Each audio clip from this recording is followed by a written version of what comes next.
Scooter से बेचते थे नमकीन, फिर बना ली अपनी कंपनी।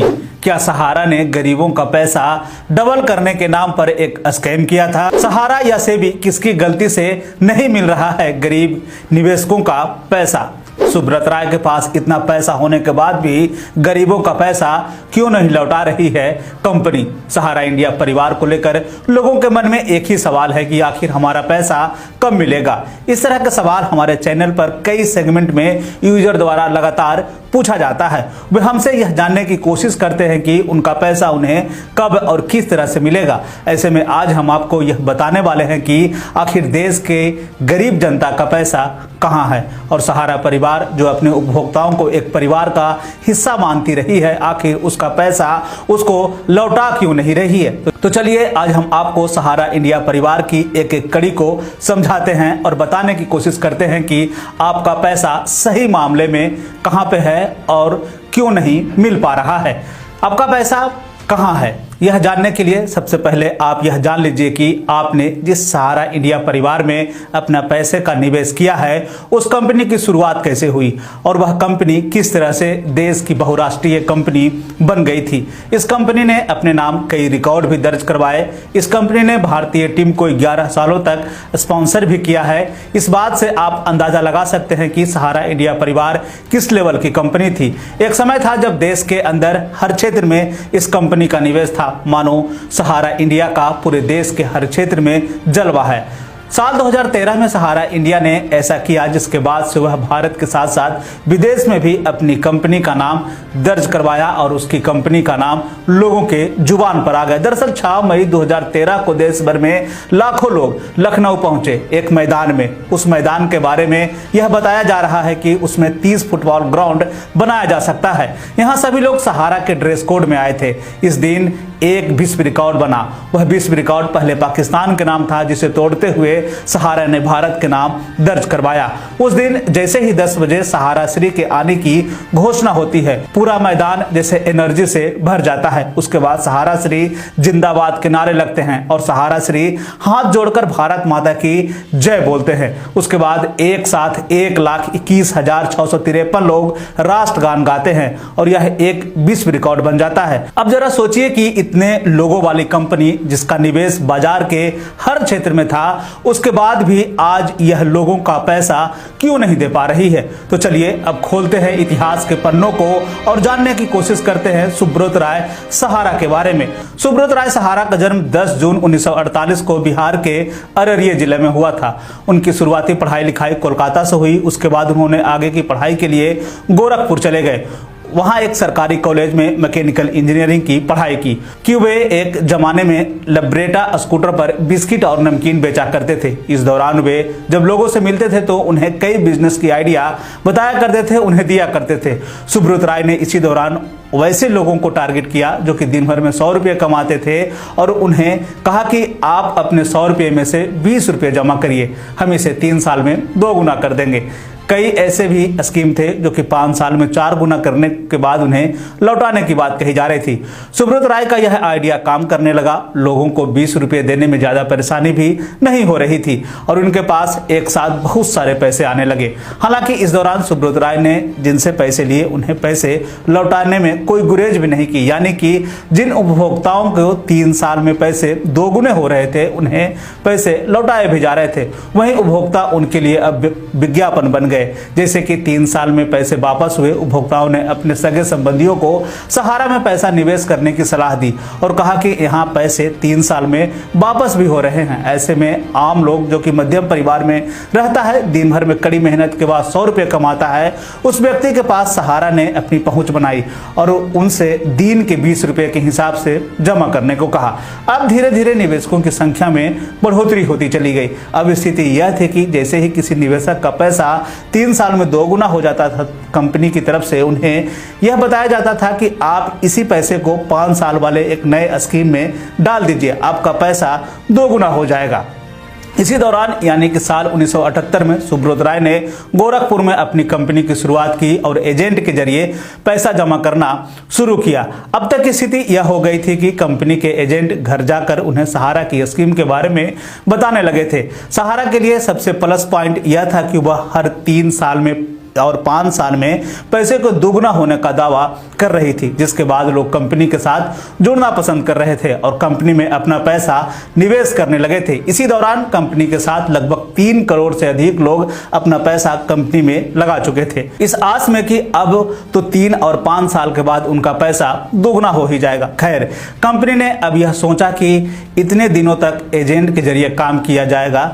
ऐसे में साल 2009 में कंपनी ने यह विचार किया कि हम अपना आईपीओ जारी करें। आईपीओ का मतलब होता है security and exchange board of India. इसका काम होता है कि शेयर मार्केट में आने वाली गड़बड़ियों को रोकना। सेबी का काम होता है कंपनियों से नियमों का पालन करवाना। जिस निवेशक ने अपना पैसा शेयर बाजार में लगाया है उनकी रक्षा करना। ऐसे में सहारा ने जब सेबी से आईपीओ की बात कही तो सेबी ने कहा कि आप अपना डीआरपीएच यानी कि कंपनी का पूरा डाटा आपको दिखाना होगा, बताना होगा सेबी के सामने, जैसे कि कंपनी का नाम क्या है, कंपनी का पता कहाँ का है, कंपनी के पास पैसा कितना है, कंपनी के पास इनकम का सोर्स क्या है, वो काम क्या करती है। जिसके बाद सहारा ने 2 कंपनियों का नाम बताया, Sahara India real estate corporation limited और Sahara housing investment corporation limited. Company का नाम जानने के बाद कंपनी ने पैसे जमा करने के लिए कहा, जिसके बाद कंपनी की तरफ से 24,000 करोड़ रुपए जमा किए गए। इसके बाद सेबी ने कहा कि आप इतने पैसे लाए कहां से हैं। अब कंपनी की तरफ से जो जवाब सामने आया उसमें बताया गया कि हमारे पास लगभग 3 करोड़ निवेशक है जिनका पैसा है। इसके बाद सेबी का इस बात पे शक हुआ कि उन्होंने कहा कि इतना पैसा का आप जो है हमें डॉक्यूमेंट दें। फिर कंपनी ने सेबी को 127 ट्रक डॉक्यूमेंट ऑफिस भेज दिया गया, लेकिन जब डॉक्यूमेंट की जांच की शुरुआत हुई तो उसमें बहुत सारी गड़बड़ियां सामने आई, जिसके बाद सेबी ने सहारा के नए ओएफसीडी जारी करने से साफ तौर पे मना कर दिया। अब लोगों के पैसे 15% ब्याज के साथ लौटाने का भी आदेश जारी किया गया। यानी कि सेबी ने साफ तौर पे, जब सेबी को लगा कि सहारा कंपनी जो है वो फ्रॉड कर रही है और इतना पैसा कंपनी के पास है, तो उसने कहा कि जितने भी पैसे हैं वो पैसे जो है आप 15% ब्याज के साथ अपने निवेशकों को लौटाएं। लेकिन सहारा को यह पसंद नहीं आया और उन्होंने इलाहाबाद हाई कोर्ट का दरवाजा खटखटा दिया और सेबी के खिलाफ केस दर्ज कर दिया। जिसके बाद दिसंबर 2010 में कोर्ट में सेबी के आदेश पर रोक लगा दिया। फिर 4 महीने के बाद सेबी को सही पाया गया और सहारा को पैसा देने को कहा गया।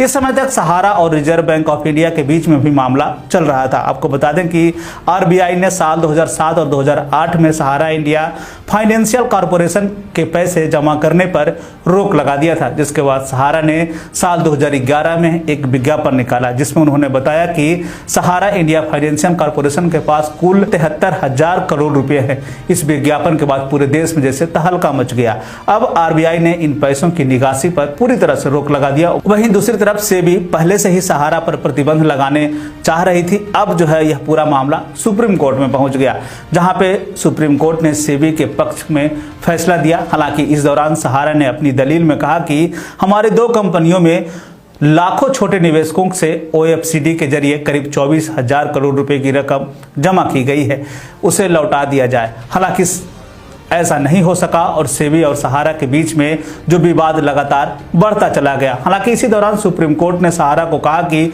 जिन निवेशकों का पैसा आपके पास है उसे आप दें और अगले 3 अलग अलग किस्तों में इन पैसों को लौटाने की मोहलत भी दी गई। इस दौरान सहारा ने कहा कि उन्होंने पहली किस्त में 5,210 करोड़ रुपए सेबी के खाते में डाले हैं, बाकी बचे हुए पैसे निवेशकों के खाते में पहुंच गए हैं। लेकिन इस दौरान सहारा ने ना तो निवेशकों को पैसे लौटाने के सबूत दे पाया और ना ही यह बता पाया कि उनके पास पैसे आए कहां से थे।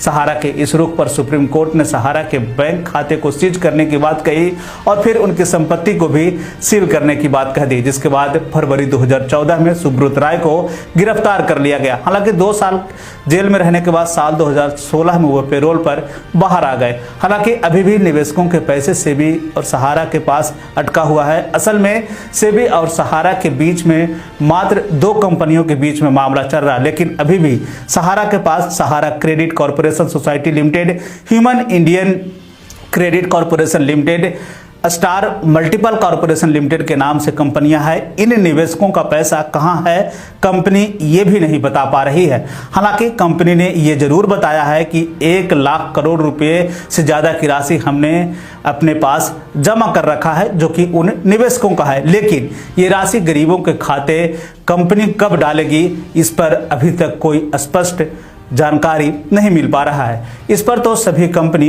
अभी विचार भी नहीं कर रही है। आपको जानकर हैरानी होगी कि सहारा का कारोबार business, finance, infrastructure and housing, media and entertainment, consumer, retail, venture, manufacturing और IT सेक्टर के साथ साथ अमेरिका के न्यूयॉर्क शहर में 4400 करोड़ रुपए के 2 होटल भी खरीदा है। इसके अलावा उनके पास मुंबई में एम वैली 313 एकड़ में फैली हुई जमीन है। इसी जमीन को लेकर जो है एक लंबा विवाद भी चला और इसको लेकर सुब्रत रॉय सहारा के बारे में ये कहा जाता है कि MB वैली को लेकर एक बड़ा कॉन्सेप्ट था उनके पास।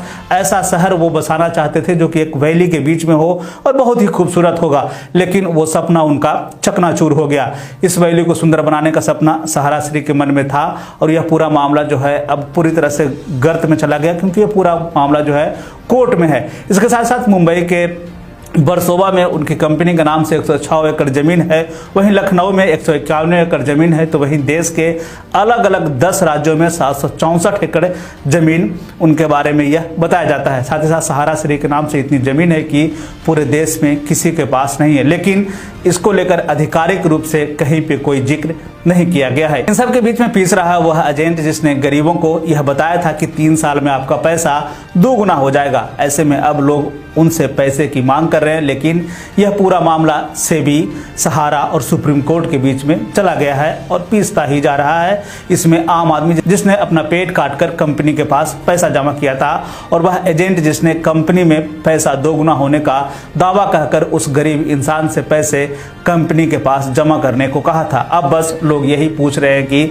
हमारा पैसा कब वापस आएगा। इंटरनेट पर भी सबसे ज़्यादा यही सर्च हो रहा है कि सहारा से मेरा पैसा कब वापस होगा। यह समझने की बात यह है कि आखिर सेबी, सहारा और सुप्रीम कोर्ट के बीच का एक जो है कब वो गठजोड़ हो पाएगा, ताकि गरीबों का पैसा जो है उनके खाते में जा सके, ताकि वो अपने बचे हुए काम कर सके और अपने भविष्य को ठीक से आगे चला सके। तो ये थी सहारा से जुड़ी हुई खबर। बिहार और बिहार से जुड़ी हुई और भी ऐसे ही खबरों के लिए बने रहे हमारे चैनल के साथ। मुझे दीजिए इजाजत।